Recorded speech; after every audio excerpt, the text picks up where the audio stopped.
How the Grinch Stole Christmas by Dr. Seuss. Every Who down in Whoville liked Christmas a lot. But the Grinch, who lived just north of Whoville, did not. The Grinch hated Christmas the whole Christmas season. Now please don't ask why, no one knows the reason. It could be his head wasn't screwed on just right. It could be perhaps that his shoes were too tight. But I think that the most likely reason of all may have been that his heart was 2 sizes too small.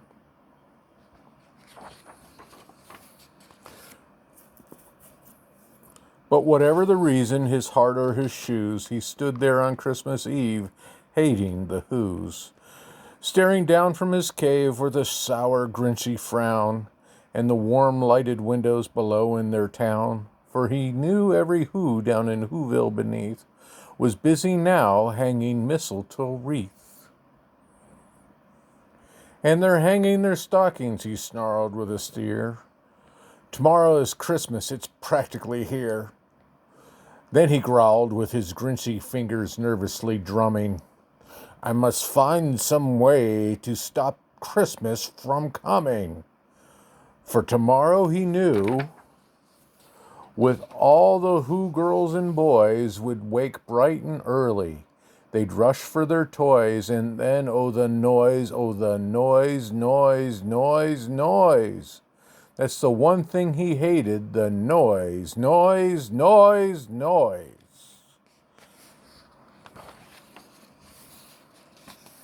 And then the Whos, young and old, would sit down to a feast, and they'd feast, and they'd feast, and they'd feast, feast, feast, feast. They would feast on Who pudding and rare Who roast beast,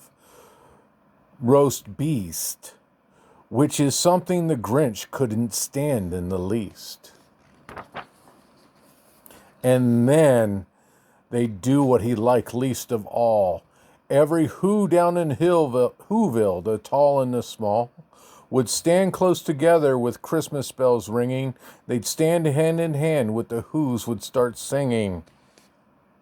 And they'd sing, and they'd sing, and they'd sing, sing, sing, sing. And the more the Grinch thought of this Who Christmas sing, the more the Grinch thought, I must stop this whole thing.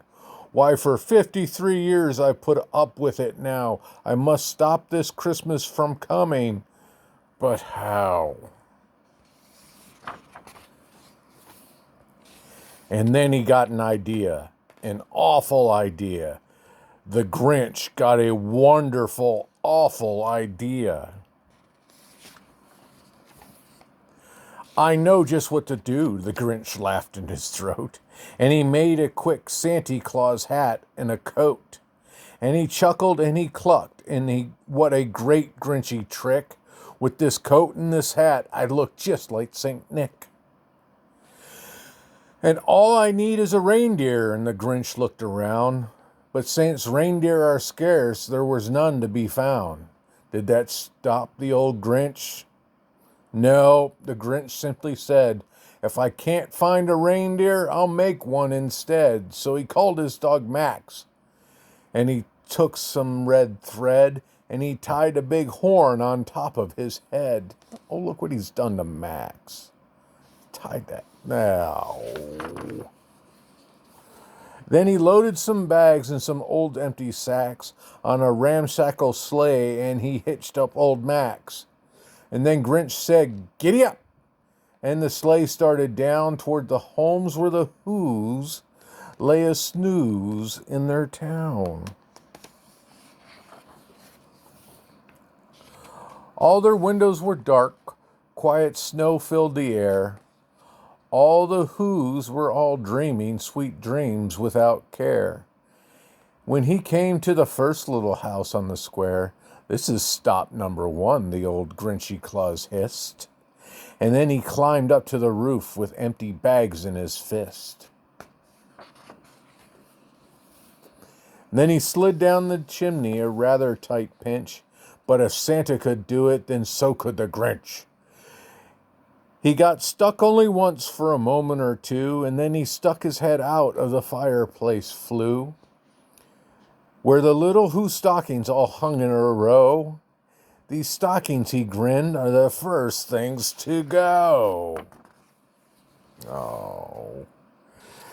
Then he slithered and slunk with a smile most unpleasant.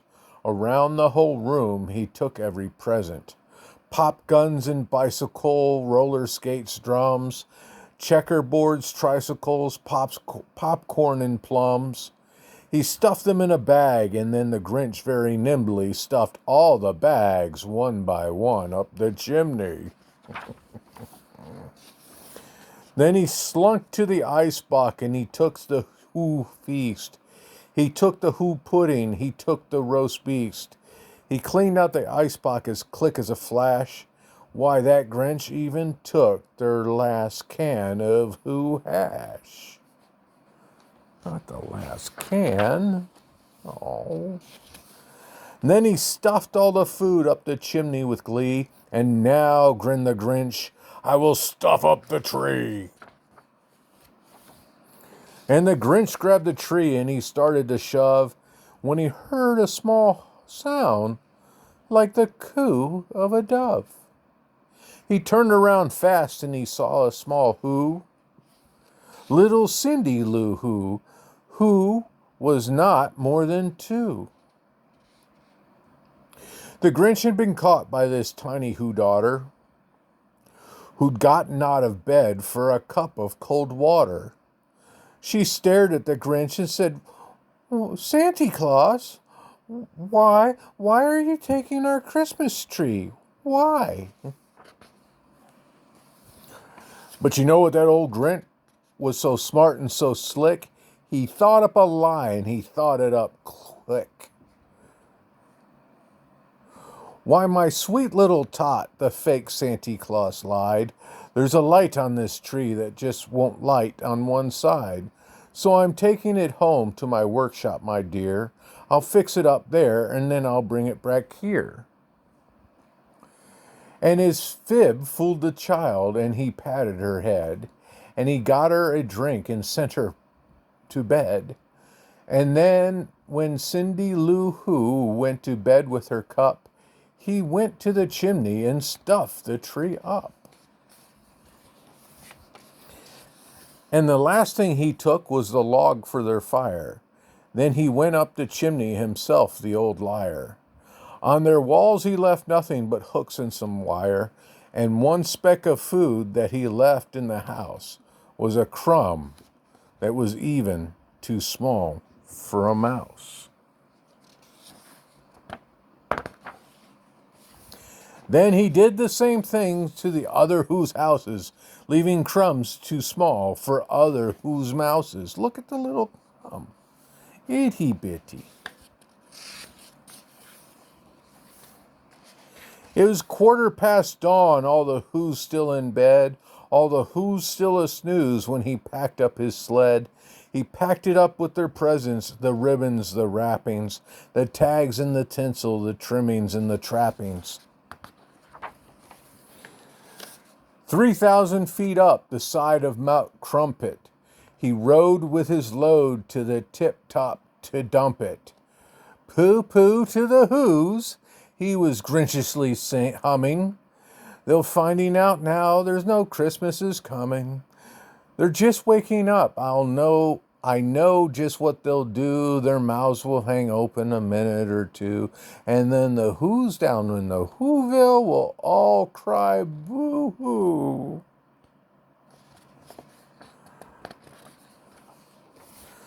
That noise, that's a noise, grinned the Grinch, that I must simply hear. So he paused, and the Grinch put a hand to his ear, and he did hear a sound rising over the snow. It started low, then it started to grow.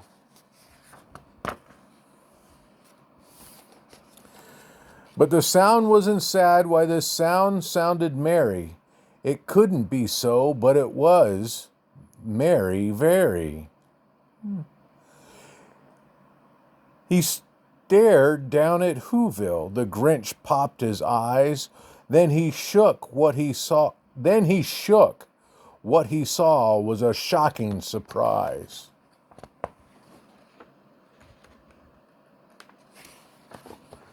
With every who down in Whoville, the tall and the small, was singing without any presents at all. He hadn't stopped Christmas from coming, it came. Somehow or other, it just came the same. Somehow or other, it came just the same. And the Grinch, with his Grinch feet ice cold in the snow, stood puzzling and puzzling. How could it be so? It came without ribbons, it came without tags, it came without boxes or came without packages, boxes or bags. And he puzzled 3 hours till his puzzler was sore. Then the Grinch thought of something he hadn't before. Maybe Christmas, he thought, doesn't come from a store. Maybe Christmas, perhaps, means a little bit more. And what happened then? Well, in Whoville, they say that the Grinch's small heart grew 3 sizes that day. And the minute his heart didn't feel quite so tight, he whizzed with his load through the bright morning light, and he brought back the toys and the food and the feast. And he himself, the Grinch, carved the roast beast.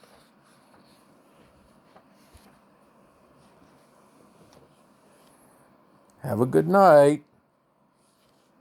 I love you.